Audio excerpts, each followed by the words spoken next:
ये आंदोलन बचाना, साख बचाना, छवि बचाना, लंबा चलाना, मांगे मनवाना, अब सब किसानों के कंधों पर नजर आ रहा है क्या? देखो जी, सबसे पहले तो मैंने केसी त्यागी जी की सारी बात सुनी और पहले भी मैं इनकी डिबेट में बहुत सारी बात इनके विचारों से सहमत हूं और ऐसे ही आदमी राजनीति में होने चाहिए। मैं इनका धन्यवाद करता हूं कि साफ और स्वच्छ छवि बोलते हैं, चाहे सत्ता पक्ष में हो या विपक्ष में। देखो, पहले भी हमारे देश में महाभारत हो चुका है। कौरव कह रहे थे हम अधिकार नहीं देंगे, पांडव कह रहे थे हम अधिकार लेकर रहेंगे, और दोनों एक ही माँ के बेटे थे, एक ही परिवार के थे और एक वंश का विनाश हुआ संपूर्ण रूप से। ऐसा देश में ना हो। कोई भी भाई हमारा जवान वाला शहीद होता है या किसान शहीद होता है, उसकी 2-3 पीढ़ी तक उस परिवार की भरपाई नहीं होती।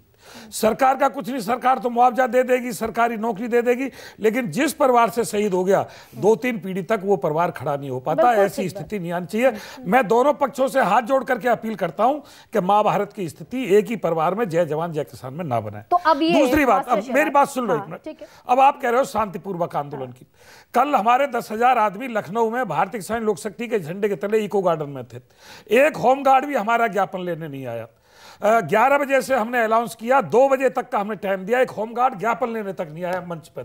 फिर हमने जब विधानसभा की तरफ लखनऊ में कूच किया, जब पता नहीं कहां से इतनी फोर्स आ गई, फिर भी कोई सचिव या मुख्यमंत्री ने वार्ता करने की हिम्मत नहीं की। मात्र एक डीसीपी ने ज्ञापन लिया और आश्वासन दिया कि मैं आपकी मांगों को सरकार तक पहुंचाऊंगा। ऐसे मतलब शांतिपूर्वक, टेढ़ी उंगली बिल्कुल भी ना हो। हम शांतिपूर्वक थे। इको गार्डन से आप रिपोर्ट मंगा लें। 2 बजे हमने कूच किया विधानसभा की तरफ और फिर पीएसी और दुनिया भर की फोर्स, वो चलो लाठी वाठी नहीं चली, हम वहां से बैक हो गए फोर्स को देख करके, कहीं फिर दोबारा से किसान बदनाम ना हो जाए। क्योंकि कुछ लोग फिर किसानों को बदनाम करते हैं कि लखनऊ में जाकर के उपद्रव किया, फिर हम पर यह आरोप लगता। तो मास्टर शिवराज, दूसरी बात, कल से ये आंदोलन, दूसरी बात मैं एक चीज और बता देता हूं। मैं काफी दिन से सुन रहा हूं देश की जीडीपी इतना घाटा आ जाएगा, कहां से लाएगी सरकार। आज तक किसी ने यह आंकड़ा देश को नहीं दिया कि माननीय कितने % हैं विधायक, सांसद, एमएलसी, मंत्री कितने % हैं और उनके वेतन भत्ता और पेंशन पर कितना बजट, कितने लाख करोड़ खर्चा होता है। यह मुझे देश से आंकड़ा चाहिए।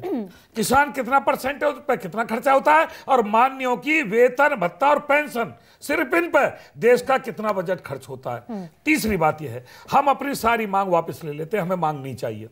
सारी मांग वापस।